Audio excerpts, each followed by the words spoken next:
In this video, we're going to have a look at using calculus to sketch an extension 1 style graph. And the questions we begin by asking is this curve continuous? And then considering these other things. Well, it's continuous because the denominator will always exist. So it's discontinuous where we have a denominator that can equal to 0, but because we have an x squared here, that's always positive. Plus 1 keeps it positive, so it's greater than or equal to 1. Which means that this is a continuous graph, and therefore, rather than using a critical points method, we'll use calculus to sketch this curve. Okay, and so what we're looking for then, first of all, are the intercepts. And so we've got this intercept when x equals 0, y equals 1, but y can never equal 0, so there's no x-axis intercept for this curve.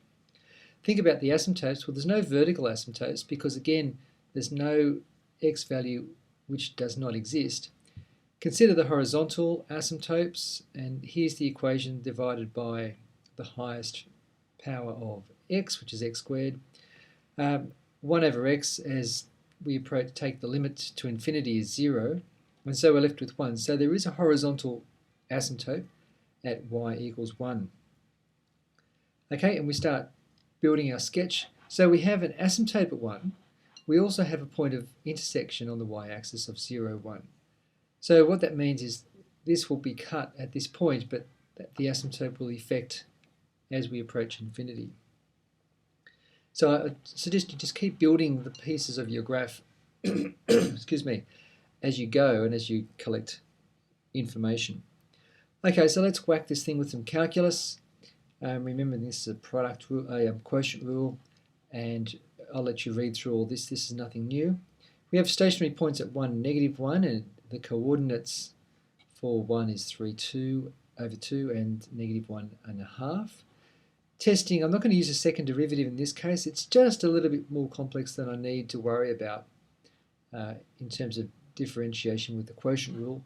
So in this case, I've just used a table of values and find that I've got a minimum value at -1.5 and a maximum value at 1 and 3 on 2. So again, what I'm going to do is just put those pieces of information. Now notice I've worked here on a grid paper, and I'm being careful with my scale here.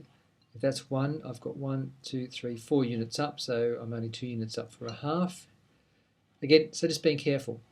Okay, so this is a maximum value. There's a point of contact here. This is a minimum value. Okay, so it must have this sort of shape we would expect.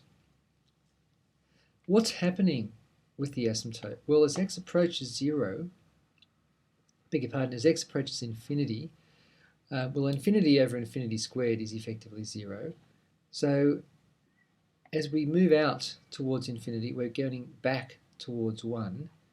And as we move to negative infinity, well, this is negative infinity over negative infinity squared is positive.